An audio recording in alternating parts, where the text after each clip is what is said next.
बिजली की कटौती को लेकर लगातार जिला किश्तवाड़ में नहीं बल्कि पूरी union territory of Jammu Kashmir में बातें हो रही हैं।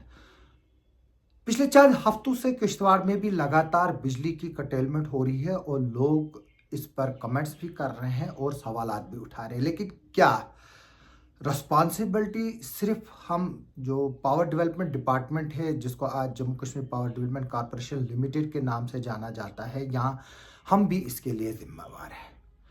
हालांकि शरीयती लिहाज से अगर हम बात करें तो शरीयत में एक बात क्लियर कही गई है कि किसी भी चीज़ का बेताशा इस्तेमाल करना नाजायज़ है। यानी कि अगर हम दरिया पर भी हैं और वहाँ पर पानी खर्च कर रहे हैं, हम ये ना सोचें कि ये दरिया है और जितना मर्जी आए पानी खर्च किया जाए, लेकिन उसमें भी दीनी एतबार से रिस्ट्रिक्शंस हैं। तो अगर हम बिजली की बात करेंगे, जहां एक तरफ से गवर्नमेंट मजबूर हो गई है कि नई टेक्नोलॉजी लाए और अब स्मार्ट मीटर्स का इस्तेमाल हो रहा है, वहीं दूसरी तरफ से जो हम कंज्यूमर्स हैं और आम लोग हैं, क्या हमारी रिस्पॉन्सिबिलिटी नहीं बनती है कि हम बिजली का नाजायज़ इस्तेमाल ना करें? अब लोग जब अब क्योंकि मुझे लग रहा है कि शायद ये लास्ट विंटर होगा किश्तवाड़ ज़िले में, या 70% यूनियन टेरिटरी में, जब स्मार्ट मीटर्स के बगैर ही ये सीज़न निकल जाएगा। लेकिन मार्च अप्रैल में 100% स्मार्ट मीटराइजेशन पूरी जम्मू कश्मीर में होगी, ये बात तय है। क्योंकि जो सिस्टम अब नया इंस्टॉल किया गया है, अगर उसमें स्मार्ट मीटर्स नहीं लगेंगे तो किसी के घर में बिजली ही नहीं आएगी, वो ऑटोमेटिकली डिस्कनेक्ट होगा। जिस तरह से हम मोबाइल हमारा बेकार है, जब तक कि उसमें सिम नहीं पड़ी होगी तब तक वो मोबाइल चल नहीं सकता है। इसीलिए इसी तरह से अब स्मार्ट मीटर्स का सिस्टम भी आया है और बिजली तभी आपको मिलेगी जब स्मार्ट मीटर्स आपके घर में लगे होंगे। यानी कि जिस तरह से हम घर में इंटरनेट लगाते हैं कनेक्शन, जब तक मॉडेम को पीछे से वायर जो लगती है, फिर आगे से उस सिस्टम के तेज निकलती है, तो फिर जाकर हमारे मोबाइलों पर, कंप्यूटरों पर इंटरनेट चलता है। अब उसी तरह से जो इलेक्ट्रिसिटी वायर है वो पहले स्मार्ट मीटर में जाएगी, फिर आगे चलकर स्मार्ट मीटर से फिर वो लोगों को उसमें बिजली होगी। अगर कोई फिर उस लीड को डायरेक्ट लगाना चाहेगा तो उससे बिजली नहीं चलेगी। जिस तरह से हम इंटरनेट की जो लीड पीछे से आती है, जो फाइबर आती है, अगर हम सीधे उठाकर उसको कंप्यूटर में डालेंगे, वो उस पर नेट नहीं चलेगा। उससे पहले उसको मॉडेम के प्रोसेस के थ्रू से गुजरना है। इसी तरह से बिजली का भी प्रोसेस है। लेकिन जब तक स्मार्ट मीटर्स लगेंगे, फिर जब हम लोग अगर उसी तरह से जैसे आज हम बिजली इस्तेमाल कर रहे हैं, तो मुझे लग रहा है कि कोई भी ऐसा कंज्यूमर नहीं होगा जिसको 50,000 60,000 के करीब बिल आएगी। जी हाँ, हम बात कर रहे हैं इलेक्ट्रिसिटी के नाजायज़ इस्तेमाल को लेकर। हम सिर्फ पीडीडी डिपार्टमेंट पर ही इस पर उनको पर ही निशाना नहीं कर सकते। इसके लिए हम खुद भी जिम्मेवार हैं और हमें कुछ चीज़ों को इस सीज़न में अवॉइड करना चाहिए। यानी कि मल्टीपल हीटिंग गैजेट्स एक साथ लगाना है। यानी कि जो इलेक्ट्रिसिटी वायर्स है उस पर इतना लोड पड़ता है कि जो सिस्टम है वो जल जाता है और अक्सर शॉर्ट सर्किटिंग की वजह से आग लगने के खतरे भी घरों में हो जाते हैं। तो इसलिए हमें काफ़ी चीज़ों को अवॉइड करना चाहिए और जो बेताशा बिजली हम इस्तेमाल कर रहे हैं उसमें भी हमें अल्लाह से भी डरना चाहिए और अपने आप से भी डरना चाहिए। मैं ये बात बता दूं, हमारे में कुछ ऐसे लोग हैं जो देसी बॉयलर यूज़ करते हैं और ड्रम्स में वो डालते हैं। शाम के 7 बजे वो ड्रम में बॉयलर डालते हैं, फिर सुबह जाकर 6 7 8 बजे, आज सर्दियों में नींद खुलती है तो तब जाकर उसको बटन बंद करते हैं। और मैं ये बात बता दूं कि जब वो अ, पानी सुबह होता है वो काफ़ी उबला हुआ होता है और वो पानी रात के 12 बजे तक गर्म होता है, 1 बजे तक गर्म होता है। जब आप 7 बजे बॉयलर लगाओगे एक ड्रम में, उसमें जो पानी होता है, अगर वोल्टेज भी कम हो, ज़्यादा से ज़्यादा वो 1 बजे तक जो है वो फुली बॉयल होना शुरू होगा और फिर 1 बजे से सुबह 7 बजे तक जब हम उठते हैं फिर उसका बटन बंद करते हैं, तब तक 6 घंटे होते हैं। यानी कि इसमें एक चीज़ ये है कि पहले आज इंसुलेटेड बॉयलर्स आते हैं जो ग्रीजर्स में इस्तेमाल करते हैं। जो बॉयलर 20 रुपए का मिलता है, वो दूसरा वाला बॉयलर जो है ज़्यादा से ज़्यादा 200-250 में मिलता है। उसमें काफ़ी चीज़ें हैं, एक तो करंट नहीं लगेगी आपको, दूसरा आपका पानी जो है वो नॉर्मल रेंज पे गर्म होगा और उसकी पावर कंजप्शन भी कम होगी। मेरे लोगों से रिक्वेस्ट है कि अगर उनको बॉयलर लगाना ही है इस तरह का, तो फिर वो रात के 11 साढ़े 11 बजे लगाए, जब आप सुबह 6-7 बजे उठेंगे तब तक वो गर्म होगा, तो उससे बिजली की कंजप्शन भी जो है वो कम होती है, क्योंकि रात को जो है वो ज़्यादातर लोग हीटर्स वगैरह जो खाना बनाने की चीज़ें वो एक्टिविटीज़ होती है उसकी वजह से लोड कम होता है। तो इसलिए मेरी लोगों से रिक्वेस्ट है कि जो पीक आवर्स है उसमें ये चीज़ें ना लगाएं, और हम देसी हीटर यूज़ करते हैं, यानी कि कॉइल वाले हीटर। आजकल इंडक्शंस हैं जिनमें काफ़ी कम बिजली यूज़ होती है। मेरे लोगों से रिक्वेस्ट है कि वो इस्तेमाल करें। जो हम हीटर घरों में लगाते हैं उसमें फिर क्या होता है कि अगर उसमें 1000 या 1500 वाट की कॉइल है, जब हम उसको कट लगता है फिर हम उस कट को जोड़ते हैं, फिर उसको मल्टीपल कट से जोड़ते हैं, तो उसकी वजह से पावर कंजप्शन जो है वो दुगनी तुगनी हो जाती है।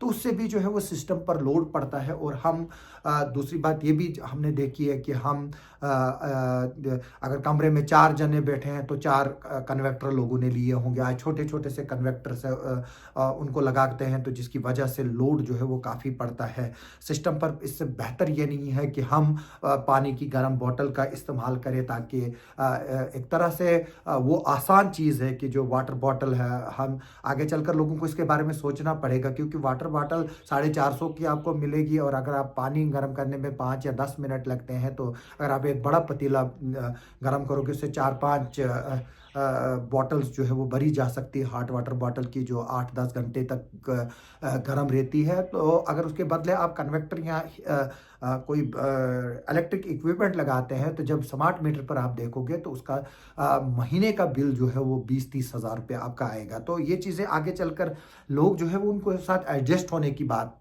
कर रहा हूं मैं। आगे चलकर मैं ये लोगों को ये भी बता दूंगा कि पानी के लिए भी अब आगे चलकर मीटर लगेंगे। यहाँ तो हमारे लिए ये नई बातें हैं, लेकिन बाहर जो अर्बन सिटीज़ है, अर्बन कॉरपोरेशंस है, वहाँ पर ये चीज़ें ऑलरेडी इम्प्लीमेंटेड है, और वहाँ के लोग इसलिए डिसिप्लिन्ड है कि वहाँ पर किसी भी चीज़ को ज़ाया नहीं होता है, नाजायज़ बिजली इस्तेमाल नहीं होती है। अगर दिल्ली में अरविंद केजरीवाल या बाकी गवर्नमेंट्स फ्री पावर दे रहे हैं, उनको उतना बजट भी हो रहा है।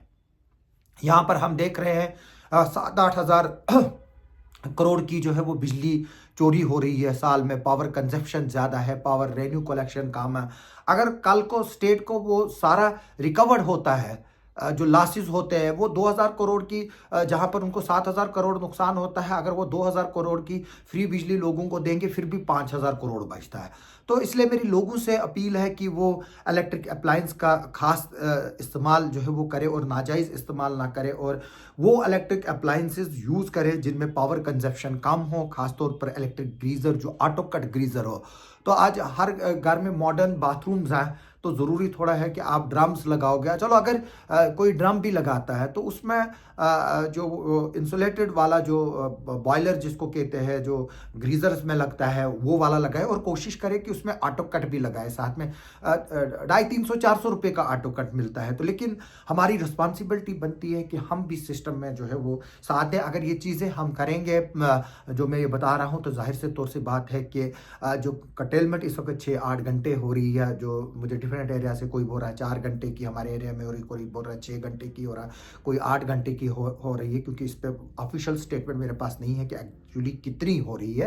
तो वो कम होंगी। और दूसरा सूर्यघर योजना जिसमें सब्सिडी दे रही है रूफटॉप सोलर्स को लेकर डिपार्टमेंट के लोग, हम उस पर अलहदा जो है वो बात करेंगे। मैंने जो हमारे यहाँ के सुधीर जी हैं उनसे मेरी बात हुई थी। मैं चाहूँगा कि उनसे अलहदा इस पर जो है वो मैं स्पेशली एक प्रोग्राम बनाकर आपको बताएंगे कि उसमें क्या क्या चीज़ें हैं और क्या करने की ज़रूरत है आपको, और कैसे मिलेगा वो उस पर मैं अलहदा वीडियो बनाकर बताऊंगा आपको। लेकिन अभी मैं यही बताना चाहूँगा आप सब लोगों को कि हमें एक अच्छा इंसान बनने की ज़रूरत है, हमें एक अच्छा नागरिक बनने की ज़रूरत है, और हमें बिजली ही नहीं पानी का भी जो है वो जायज़ इस्तेमाल करना चाहिए। क्योंकि जैसे मैं बताता हूँ कि हम टैंकियाँ जो है वो कुछ लोगों को ओवरफ्लो होती है, यहाँ तक कि वो बालकाक लगाने की ज़रूरत नहीं करते, ताकि टैंकी भर के आई तो वो स्टॉप ऑटोमेटिकली बंद हो जाए। यहाँ आजकल सिस्टम निकला है कि जब आपकी टैंकी भर के आती है तो एक अलार्म बेल बजती है कि आपकी टैंकी जो है वो भर गई है, आप या मोटर ऑफ कर लीजिए, या जो भी आपने लगाया हो, किसी ने डायरेक्ट लगाया हो, तो उसमें एक सिस्टम है। तो ये चीज़ें कीजिए, हमें एक कंट्रीब्यूटर बनना चाहिए। हमें ये नहीं सोचना चाहिए कि आसिफ न्याय के घर में पानी है तो ओवरफ्लो हो रहा तो होने दो, पछाल के किसी इंसान को पानी नहीं मिल रहा है, शहरहाड़ के किसी इंसान को पानी नहीं मिल रहा है, लिंक रोड में किसी को पानी नहीं मिल रहा, मुझे क्या है, मुझे तो मिल रहा है। लेकिन हमें हर चीज़ का जवाब अल्लाह ताला के पास देना है और हमें ये कोशिश करनी चाहिए कि जितनी ज़रूरत है, अगर मुझे 2000 लीटर पानी की ज़रूरत है, मैं 2.5 भरूंगा, तो उससे ज़्यादा कोई फर्क नहीं पड़ता। अगर मुझे 2000 लीटर की ज़रूरत है, मैं 10,000 इस्तेमाल करूंगा, वो चीज़ जो है वो गलत है और हमें इस बारे में सोचना चाहिए ताकि जो बाकी लोग हैं उनको भी पानी मिले। मेरी रिक्वेस्ट लोगों से है कि वो अपने जो ओवरफ्लो टैंकीज़ है उनको कंट्रोल कीजिए और कोशिश कीजिए कि जो पानी की वेस्टेज हो, बिजली की वेस्टेज हो, उसको कम किया जा सके। जहाँ पर आप अगर कमरे में नहीं बैठे हो तो लाइट्स बंद कीजिए। आप अननेसेसरी जो है वो हीटर्स जो है वो ऑन ना रखें। जब भी कहीं बाहर जाएं तो अपना जो बाहर से जो मीटर का जो कंट्रोल बोर्ड है, आप उसको एमसीबीज उठाकर जो है वो बंद कीजिए ताकि पावर कंजप्शन भी जो है वो ना हो जाए। आपका किराए भी आगे चलकर नहीं आएंगे और आप एक तरह से आदी होंगे इस सिस्टम के इस्तेमाल को लेकर, ताकि जब स्मार्ट मीटर्स इंट्रोड्यूस होंगे उस वक्त आपको जो है वो फिर बिल्स को लेकर पछताना ना पड़ेगा। तो मेरी एक बार फिर से लोगों से रिक्वेस्ट है कि अब विंटर सीजन शुरू हो चुका है, ठंड बढ़ रही है दिन ब दिन, ज़्यादा से ज़्यादा इलेक्ट्रिक अप्लायंसेस का इस्तेमाल होगा और जो जायज़ चीज़ है वो इस्तेमाल कीजिए, जैसे मैंने वाटर बॉटल्स का बताया, और कंट्रीब्यूट कीजिए कि कम से कम यहाँ पर पावर कटेलमेंट हो। आप सबका सुनने के लिए और देखने के लिए बहुत बहुत शुक्रिया। मैं चाहूँगा कि आप इस वीडियो को पब्लिक इंटरेस्ट में ज़रूर शेयर करें।